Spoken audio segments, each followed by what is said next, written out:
Hey, y'all. I don't know how many times I done tried to record this damn story time, but y'all know I don't tell my business on this app, and I'm not transparent with y'all. But I got a quick story time for y'all. Like I say, I'm a very private person, so don't judge me. We listen, but we don't judge. Okay. So I'm about to tell y'all some personal shit about how I tried to unalive myself over my daughter's father. Yes, I did.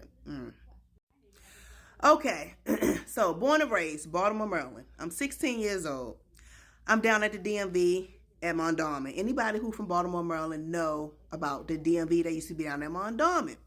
So this was back when permit test was on paper. So I'm down there trying to get my permit, and my daughter's father's actually sitting next to me. So I noticed he keep looking over at my paper and shit. So, I'm like, why you keep looking at my paper? My 16-year-old self. Why you keep looking at my paper? I'll Google that because I'm thinking he cute. Okay. So, he make a little remark or whatever. We exchange numbers and we end up kicking it. Child, I wish I would have left him where the hell I seen him at the DMV, bitch. Okay. Because it goes downhill from here. Okay. Okay, so time goes on, and by this time, I got my license and everything and all this and all that. Okay, so me and my high school homegirl at the time, we was tight. And she used to get her mother's car, and we would always drive over to East Baltimore, and she was messing with his homeboy, and I was messing with him. We would always go over there and hang out with these dudes, and we would do little dumb shit with them. So I end up getting pregnant. I never forget this day. I remember the day it happened. I hooked school child, and I caught the subway. I will walk to Milford Mill subway station. Anybody who know about Baltimore know about Milford Mill subway station. I walked to Milford Mill subway station, and I caught the subway down to his house, and that's how I ended up getting pregnant, child. Okay, so before I got pregnant, I tried to unalive myself, okay? Because this was back when we had house phones. And I had a phone in my room. I actually had my own line, and my parents had their own line. Like, you couldn't tell me nothing, bitch. I had my own phone. So this girl I used to page him, and she would call me back. And this was back when we had pages. So I would page him, I would beep him, and she would call me back. So I'm like, who is this? And she tell me who she is, and this and that, and da da da da da. She gonna beat me up, and she gonna fight me, and da da da da da da da. So I ended up getting pregnant, like I told y'all a minute ago. Dumb, I know, just fucking dumb, child. My mother told me leave this nigga alone. This story all over the place. So she ends up getting pregnant too. And she made sure she let me know she was pregnant. She called me one day and told me she was pregnant, because our kids is like a year apart from each other now. Like I said, my daughter's 28 now. So she told me she pregnant. She bragging to me and all this and all that and da da da da da. She talking about she gonna beat me up when she see me. She gonna KILL my child and all this and all that. And I'm just like devastated, child, devastated. I was already devastated before, because mind you, I tried to take my life with him before. And how I did that, my dumb ass took a bunch of pills, had to get rushed to the hospital, and I had to end up drinking this damn nasty ass charcoal. Luckily, I didn't have to get my damn stomach pumped. I just had to drink some damn charcoal. So that's how that happened. I should have left his ass alone then. You think? Duh. So him getting this girl pregnant just put the icing on the cake for me. So he was supposed to come to my senior prom, child. I kind of got stood up. Okay, let me tell you how. Dumb as fuck. Brandy, you was dumb. So I'm like, okay, my mother rented me a car, so I ended up going to the prom, and I'm like, okay, this nigga, he ain't showing up or whatever. So he calls me, we arguing as usual on the phone. So he ends up catching a hack to where my prom was. And if anybody know anything about Baltimore, you know about a hack. A hack is somebody you call and they take you anywhere you need to go around Baltimore for $10. So back in the day, we had hacks. I don't know if they still got them, but we got them. We had them back then. So he catches the hack out to where my prom. Child, he showed up drunk as fuck. This nigga was drunk, yo. I was so embarrassed. I was like, come on, let's go. So we left. Like I say, my mother rented me a car. We driving. We in Baltimore County. We driving through the county. I don't even know where we going, child. He got weed. He got beer in the car.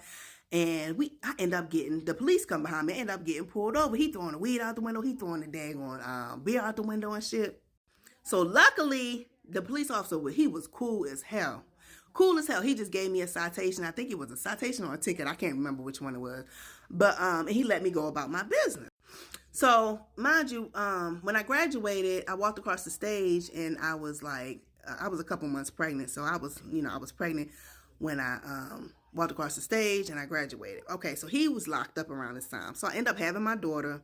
This was 97 when I had her. So he gets out, and I'm trying to make this man be a father, okay? And child, a baby is not going to keep a man. Now that I'm 46 years old and I'm older and I'm wiser, bitch, a baby is not going to keep a man. Child, I tried my best to try to make this man be a father. And after a while, I just got fed up with it.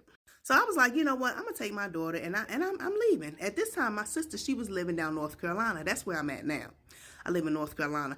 So, you know, she was like, come down here and visit. I was like, okay, I ain't got shit going on up here. So I took my daughter, I went down to North Carolina and I visited, and I never came back to Baltimore. I moved down there. So he gets out, you know, he's already out. He calls me. He trying to be in her life, trying to, you know, come and see her and stuff. You know, and I ain't gonna lie, by this time he was, you know, changing his life around. So he ends up, remember I told y'all he got unalived earlier. Okay, so how I found out he got unalived was, this was my best friend, like we was like freaking frat. So she calls me one day. She still live in Baltimore, and mind you, I moved to North Carolina. So she calls me one day, and she like, Brandy, have you talked to, I ain't gonna say his name. So I'm like, yeah, I talked to him a couple days ago. I said, wow, what's up? She was like, did you see the news? I'm like, bitch, I'm in North Carolina. I don't watch the Baltimore news. I said, what's up? She like, well, he got shot and it's not looking good. Like, it's really not looking good. So I'm devastated. So now, mind you, his mother, she never liked me. I never got along like with his family, none of that stuff. I don't know. So I didn't find out through them. I found out through my best friend at the time. So I'm like devastated. I'm like, damn. So at the time, my daughter's 6 years old. So I tell her, she don't really kick it. She don't really know who the hell he is anyway.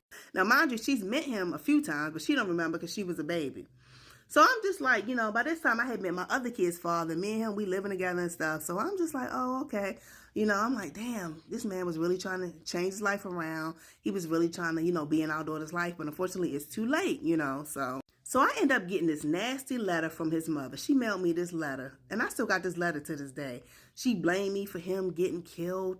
She blamed me for everything. I wasn't no good. He found him a good woman and he was about to marry her. And it was my fault why he wasn't alive. And like, she was just pouring her grief out on me. So, and I'm just like, damn. So I just kind of left everything alone. Like, I just raised my daughter. Like I say, I was with my other kid's father at the time. And he's still in her life to this day. Like, awesome man. Like, great stepfather to her. Like, that's her father in my eyes. I mean, for real. I mean, blood don't make you a father. That's her father because he never left her side. Even when me and him broke up, he never left her side. So, but that was my little story time, and I say all that to say, child, yes, I'm gonna say it for y'all before I even put it in the comments. Bitch, I was dumb.